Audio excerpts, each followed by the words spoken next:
Salut à tous, j'espère que vous allez bien, c'est Romain et on se retrouve aujourd'hui pour analyser toutes les infos parues au sujet du PSG. Aujourd'hui, notamment un beau papier du Parisien qui encore une fois a montré que ces derniers temps, ils ont pris pour habitude d'être fiables et de prendre un petit peu tout le monde de court. Dominique Sévérac, en réalité, c'est un petit peu le roi en ce moment. Il a annoncé Luis Campos avant tout le monde, la prolongation de Kylian Mbappé, c'était vraiment les premiers à très clairement inverser la tendance. Et là, cet après-midi, il nous annonce Milan Skriniar priorité de Campos, confirmé depuis par Loïc Tanzi pour RMC Sport, une des sources quand même les plus fiables dans l'environnement parisien, et peut-être même qu'à l'heure où vous regardez cette vidéo, des sources italiennes comme Di Marzio ou Romano ont confirmé. Bref, on va en parler dans cette vidéo, installez-vous, c'est parti. Avant que la vidéo commence, petit placement de produit, on va mettre en avant la boutique idéale si vous cherchez des maillots pas chers du tout, non authentiques bien sûr, mais d'excellente qualité, que ce soit au niveau des flocages, des écussons, des sigles Nike, des coutures aussi. Vous pouvez assortir votre commande avec shorts, chaussettes ou tous les badges possibles et imaginables. Ça taille petit, donc petit conseil, n'hésitez pas à prendre une bonne taille au-dessus. Il y a aussi des tailles enfants si vous voulez faire plaisir à quelqu'un. La livraison est gratuite à partir de 79 € d'achat. Sachez que pour les délais, comptez 3 semaines, plus ou moins. Dans les deux cas, ça peut être moins comme un petit peu plus. Et le petit code promo qui est dans la description, tout comme le lien vers la boutique. Il y a le PSG, bien sûr, d'autres clubs et des survêtements aussi. Voilà, merci à eux, c'est eux qui régalent. Allez, on va commencer, mais avec un feuilleton un petit peu moins joyeux, puisqu'il ne s'est pas terminé à notre avantage. Je parle évidemment d'Aurélien Tchouaméni, qui a accordé sa priorité depuis le début au Real Madrid. Personnellement, le joueur ne voulait pas venir, donc évidemment, pas de regret. Tu veux pas venir, tant pis pour toi. Mais de l'autre côté, je pense que sous Leonardo, très clairement, la priorité, c'était Paul Pogba, et on n'était pas positionné sur Tchouaméni. Le Real le taffe depuis quand même quelques mois. Nous, ça fait seulement 15 jours, 3 semaines qu'on a essayé de rattraper notre retard. Et le fait qu'on ne lui ait pas montré d'intérêt plus tôt, je pense que ça a joué en notre défaveur. C'est peut-être là-dessus qu'on pourrait avoir un regret. Après, il se dit que le PSG n'a pas fait d'offre officielle à Monaco, mais plutôt aux joueurs, une offre contractuelle supérieure à celle du Real Madrid. Au final, la tendance s'est jamais très clairement inversée. Le joueur voulait Madrid, il manquait plus qu'un accord avec Monaco parce que l'opération est quand même très très élevée. Ça parle de 116 millions d'euros au maximum. Alors, dans ces 116, il y a 20 millions de bonus, dont 10 très facilement atteignables, et une taxe en Espagne quand tu verses de l'argent dans un paradis fiscal. Monaco est considéré comme ça là-bas. Tu dois donner 19% du montant à l'État espagnol. Ce qui n'est pas rien évidemment, sur une telle affaire de 100 millions, vous faites les calculs, ça fait un petit peu moins de 20 patates à donner à l'État espagnol. Bref, Tchouaméni les a choisis, pas de problème. Sur le long terme, évidemment que dans 3 ans, il sera titulaire, qu'avec Camavinga et Valverde, il risque de former le futur du Real Madrid. Mais aujourd'hui, la réalité, c'est que tu as Modric qui vient de prolonger, Casemiro qui a la trentaine et qui n'est pas prêt de partir tout simplement. Ces trois-là qui sont titulaires, Camavinga, vous pouvez tout me dire. Aujourd'hui, il n'est pas avec les A en équipe de France. Peut-être parce que, oui, tu fais d'excellentes entrées, mais ça reste des entrées, mon garçon. Et Camavinga, il a une énorme différence avec Tchouaméni, c'est qu'il est polyvalent. Il peut jouer un petit peu partout, tu peux le faire rentrer un petit peu partout, alors que Tchouaméni, ça va être le remplaçant un petit peu unique de Casemiro. Il ne pourra pas gratter du temps de jeu un petit peu partout sur le terrain. Tu vois ce que je veux dire? Pour la Coupe du Monde, il a pris un choix osé. Quand tu vois par exemple un Kylian Mbappé qui reste au PSG, pareil, pour la Coupe du Monde, c'est un choix qui est safe, langage gamer. Et peut-être aussi Paul Pogba qui décide de retourner à la Juventus, où il a performé, environnement qu'il connaît, et où il est aimé, où il est sûr d'être acclamé dès son arrivée. Avant la Coupe du Monde, tu vois, ce sont des choix qui sont quand même très tranquilles. Lui, Tchouaméni, il a pris un vrai risque. Voilà, parce qu'il n'est pas titulaire aujourd'hui. La réalité, c'est qu'ils mettent 116 millions sur quelqu'un qui va être dans la rotation. Après, on ne va pas se mentir, évidemment, il est talentueux. À 22 ans, c'est absolument extraordinaire, même s'il n'a pas de référence en Ligue des Champions. Dans 3 ans, on sait très bien que ce sera le titulaire au Real Madrid. Pour lui, il a pris un risque. Voilà. S'il n'est pas convoqué avec les Bleus en équipe de France en novembre, ce sera tant pis pour lui. S'il ne veut pas faire l'histoire de son pays avec le PSG et avec Kylian Mbappé, c'est tant pis pour lui aussi. Maintenant, voilà, Camavinga, tu avais des regrets. Parce que depuis le début de l'été, on le savait, en 2021, il nous voulait, on était sa priorité. Il voulait rester en France un petit peu avant de passer le pas. Au final, au PSG, on ne s'est jamais vraiment intéressé à lui parce que Leonardo n'aimait pas On le sait, son entourage, ses agents ne voulaient pas échanger avec eux. Au final, on l'a loupé.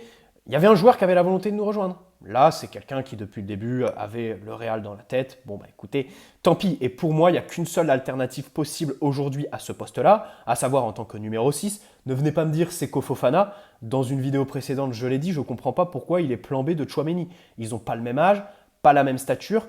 Et surtout, pas du tout le même profil, quoi. Seko Fofana, c'est quelqu'un qui joue déjà bien plus haut, qui joue un football de transition, alors que Tchouaméni, c'est un football un petit peu plus positionnel, de zone, d'intelligence de jeu, même si, voilà, dans le dernier tiers, il est capable aussi d'apporter. C'est pas du tout les mêmes profils. Donc pour moi, Frenkie de Jong et personne d'autre. La situation financière du Barça est assez délicate, le joueur veut pas en partir. Il y a United sur ses rangs, mais il ne joue pas la Ligue des Champions. Franchement, je pense que ça va être un feuilleton assez stérile cet été. Il faut absolument qu'on fonce dessus tout simplement. Voilà, qu'on aille mettre 70, 80 sur De Jong qui, même si il a un petit manque de régularité au Barça et peut-être même aussi de référence ces dernières années, n'en reste pas moins un milieu ultra talentueux. En plus, on a Pero Henrique qui est revenu dans l'environnement PSG et on sait très bien qu'il s'entend bien avec l'entourage de Frenkie. Bref, c'est pas trop le sujet de la vidéo, puisque visiblement au PSG, on a décidé de recruter en défense cet été. Et ça, c'est une excellente nouvelle. Depuis janvier, je le martèle. En défense, il faut tout simplement faire un gros recrutement dans l'axe. Évidemment, avant tout, il faut vendre, parce qu'on a quand même numériquement du monde. Sergio Ramos qui est invité à rester. Bon, personnellement, qu'il reste ou qu'il parte, pas de problème.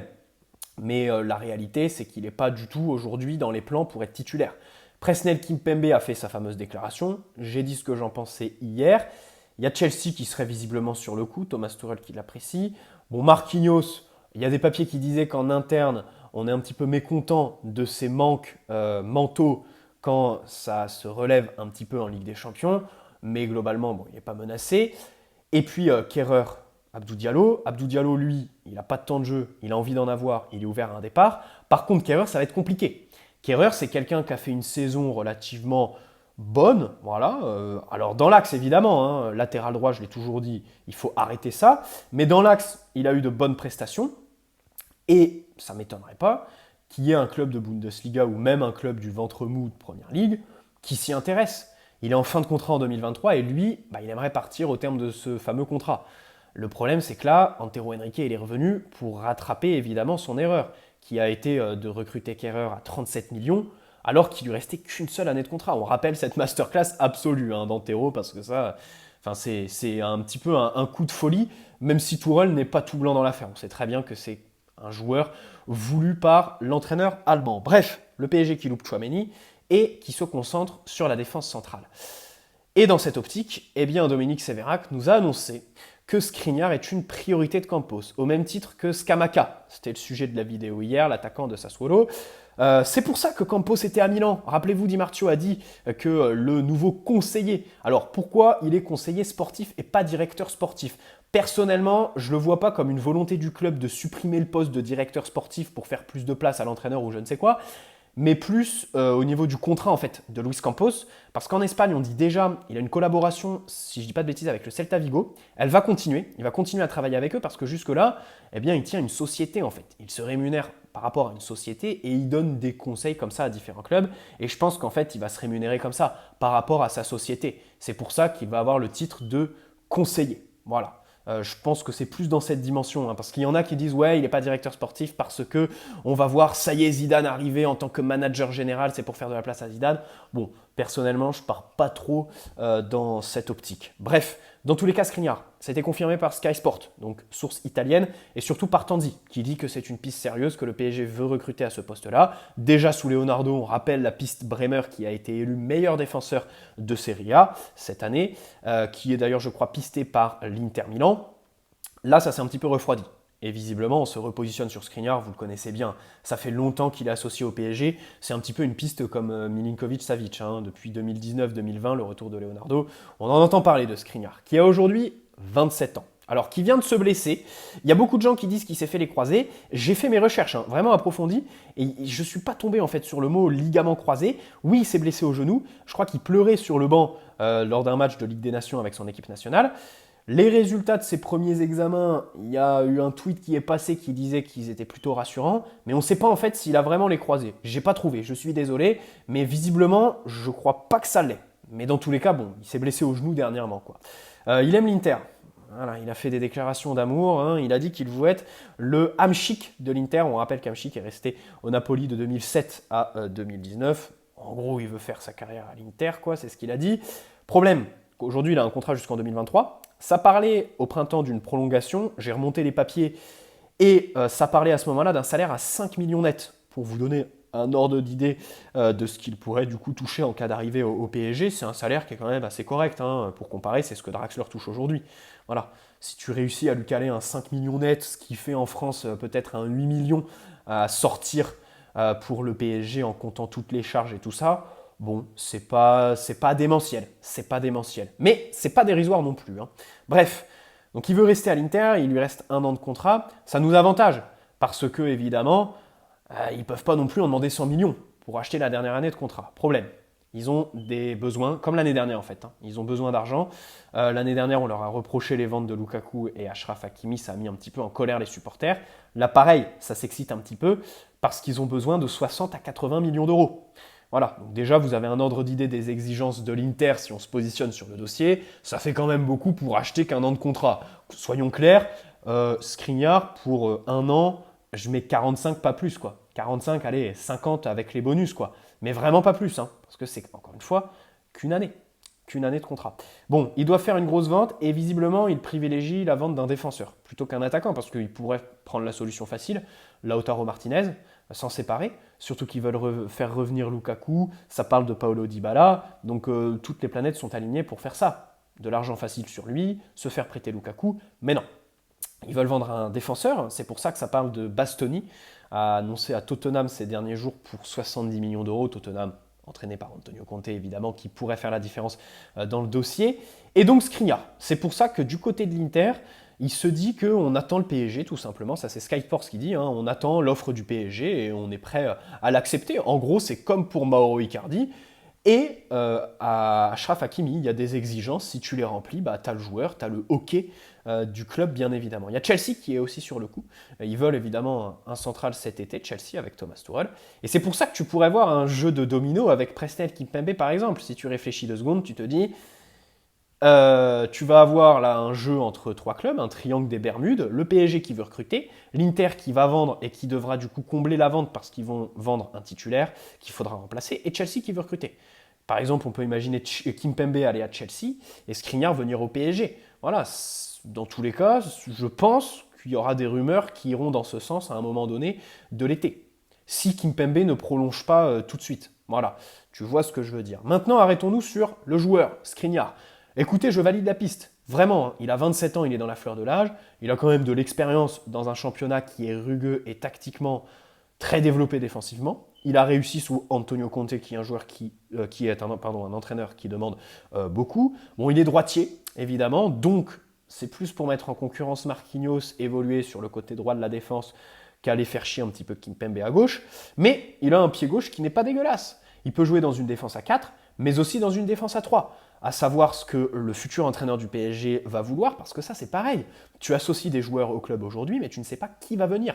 Fabrizio Romano a dit que Christophe Galtier est la priorité du club. Ça parle d'une réunion de Zidane à Doha, mais dans le même temps il te poste des stories avec sa famille sur un bateau à Ibiza. C'est un petit peu compliqué. Il y en a qui sont optimistes, qui disent « Ouais, si les réunions continuent avec Zidane, ça veut dire qu'il est ouvert et que si on donne tout, il y a moyen de le signer. » Problème, moi je réponds, ça fait quand même depuis l'été dernier qu'on veut faire venir Zidane, que ça ne se fait pas. Pour moi, il va quand même falloir passer à autre chose. Personnellement, j'y crois pas. Et en plus, la signature de Campos, en fait, me conforte dans cette idée parce que c'est vraiment 2 visions du foot qui sont absolument différentes. Prends l'exemple des jeunes. Zidane, par exemple, c'est lui qui vire Achraf Hakimi du Real parce qu'il en a rien à branler des jeunes. Hein. Il va pas donner de temps de jeu aux jeunes, Zidane. Hein. Pour ceux qui bandent et sur les jeunes et sur une arrivée de Zidane, soyez logiques et faites-vous à l'idée que Zidane, les jeunes, vous oubliez. Alors que Luis Campos, c'est quelqu'un qui, justement, va te dénicher des pépites que tu revendras plus cher et à qui il va évidemment falloir donner du temps de jeu. Donc là-dessus, il peut y avoir un petit peu d'interférence. Surtout que Zidane au Real, il avait personne au-dessus de lui. S'il y avait Florentino Pérez, qui l'a un petit peu embêté sur le dossier Paul Pogba qu'il n'a jamais eu, mais qui globalement l'a écouté, par exemple lorsqu'il voulait Eden Hazard, là, tu as quand même et Luis Campos, et Nasser, et la direction à Doha. Sans compter évidemment l'entourage d'Mbappé et des joueurs qui a toujours un petit peu pesé dans les mercatos. Bref, revenons sur Skriniar. À voir ce que l'entraîneur, ce que notre futur entraîneur projette de faire avec cet effectif. Pour moi, clairement, là, quand tu vois nos latéraux qui sont plus des pistons, le fait qu'on veut recruter un défenseur central, qu'on ait quand même pas mal de profils pour jouer à 3, devant aussi pareil. Le 3-4-3, le 3-5-2, ça me paraît être le système parfait avec cet effectif. Le seul ajustement qu'il faut faire pour cette structure, c'est au milieu de terrain. Parce que nos milieux, déjà, n'ont pas le volume de jeu pour jouer en double pivot et sont pas à l'aise. Marco Verratti, il n'est pas à l'aise dans un double pivot. Malheureusement, c'est lui qui, du coup, paierait le prix cher. Tous les autres, on s'en fout. Les Danilo Paredes, on ne va pas s'adapter à eux. On va justement recruter quelqu'un qui déjà va être meilleur qu'eux, parce que c'est facile de recruter un joueur de ce type, et qui saura jouer en double pivot. Voilà. Moi, personnellement, je partirais là-dessus. Mais encore une fois, je suis Luis Campos. Aujourd'hui, ok, je bosse mes dossiers, mais j'attends surtout l'entraîneur, savoir ce qu'il veut faire quand même. Qu'on ne fasse pas tout n'importe quoi à l'envers. Bref, dans tous les cas, Skriniar, pas de gauche assez bonne, peut évoluer un petit peu partout. 1m88, très dur sur l'homme. Avant tout, duel dans les 1 contre 1, très très bon. Ça, c'est vrai que c'est un profil qui serait un petit peu atypique au PSG. Quand tu vois Marquinhos, par exemple, tu lui mets un attaquant athlétiquement rugueux, ça peine. Il comble toujours avec son explosivité. En fait, Skriniar, il est dur sur l'homme, mais pas très explosif, un petit peu lent. C'est un petit peu son défaut, être un petit peu lent ou pas très réactif parfois. Et Marquinhos, c'est l'inverse en fait. Marquinhos, parfois, il peut être un petit peu mou. À l'épaule contre épaule, c'est pas du tout un Skriniar. Mais par contre, il est explosif. Contre-presseur, et c'est d'ailleurs pour ça que Tourelle l'a identifié très vite au milieu de terrain. Donc, à partir de là, tu te dis, les deux, ce serait très complémentaire. Moi, Skriniar, je le vois comme ça. Si tu le signes, avec Marquinhos, ce serait vraiment très complémentaire, surtout que les deux ont les qualités techniques requises pour être un défenseur moderne, dans une équipe moderne, à savoir à la relance. Il est très à l'aise, Skriniar, et avec ballon et sans ballon. Avec ballon, il peut casser les lignes, il peut faire des passes assez longues, il a une belle vision de jeu. Et surtout, sans ballon, il est capable de se déplacer. C'était une animation avec Antonio Conte. Quand il était à droite de la défense à 3, parfois il allait coller clairement la ligne de touche pour apporter de la largeur à son bloc et permettre à Hakimi de jouer plus haut. Tu peux envisager ça au PSG. Ce serait très très bien. Voilà.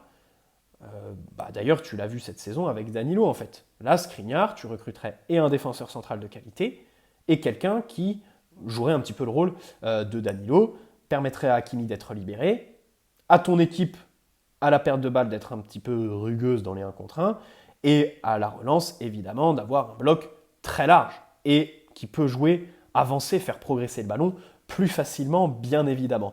Donc voilà, dans les airs, c'est une valeur sûre. Sur les coups de pied arrêtés, pareil, il a une belle science du placement. Franchement, j'adore. Skriniar, j'adore. Je l'ai toujours dit à chaque fois qu'il était associé au PSG. Il faut foncer. Et là, en plus, il lui reste qu'une seule année de contrat. Le problème, c'est qu'en fait, l'Inter, ils vendent parce qu'ils ont des problèmes d'argent. Et les problèmes d'argent, c'est 60-80 millions. Du coup, ils vont s'en foutre en fait. Tu peux leur dire, ouais, c'est qu'une seule année, donc je te propose 40-45. Le problème, c'est que comme eux, il leur faut 60 à 80, ils vont te dire, bah non, 65. Donc là, ça risque de coincer un petit peu, mais j'espère dans tous les cas que les négociations vont bien se terminer parce que je suis très enthousiaste à l'idée de signer Milan Skriniar et à l'idée de signer un défenseur tout simplement classe mondiale, tout simplement. Voilà, rugueux. Et après, ça va entraîner évidemment un effet domino parce qu'il va falloir vendre. Je pense, si tu recrutes un Skriniar par exemple, il faut vendre et Abdou Diallo et Thilo Kehrer. Mais bon, là, on n'y est pas encore évidemment. Commençons par bien négocier avec l'Inter. Si le joueur est attaché à l'Inter, comme j'ai dit plus tôt dans la vidéo, écoutez, c'est le travail quand même du directeur sportif de le convaincre, de lui exposer un projet alléchant qui vise à gagner la Ligue des Champions et à jouer quand même aux côtés de Sergio Ramos, Marquinhos, avec Marco Verratti, Lionel Messi, Neymar, Mbappé devant toi, c'est quand même pas dégueulasse. Bref, et puis surtout l'adaptation à la Ligue 1, comme je disais, c'est vrai que c'est un championnat qui est assez particulier, la Ligue 1, on l'a vu avec Messi l'été dernier, il faut un certain profil pour s'adapter. Rugueux, dur sur l'homme, athlétiquement très correct, bon sur ses appuis aussi. Skriniar remplit toutes les cases tout simplement pour bien s'adapter et pas avoir de temps d'adaptation en Ligue 1. Et puis en plus, il a 27 ans. 27 ans, c'est la fleur de l'âge. 27 ans jusqu'à 30-31, il est dans une forme étincelante s'il se gère bien et s'il est bien motivé, le garçon. Donc c'est très bien, voilà, c'est très bien, parfait. Moi, ça me va. C'est la limite, en fait, de recrutement. En plus, les 27 ans, il les a fêtés en février. C'est pas comme s'il allait les fêter en août de cette année. Voilà, il vient de les fêter. Bref, bonne soirée à tous. N'hésitez pas à poser un like si cette vidéo vous a plu. Vous abonner si ce n'est pas déjà fait. Bienvenue à ceux qui le feront. Et puis, on se retrouve très prochainement, dès qu'il y a une information, évidemment, pour la traiter, en parler et tout analyser. Cet été, c'est très clair. Activez les notifications. Dès qu'il y a quelque chose qui se dit, on donne notre avis, on ouvre notre gueule.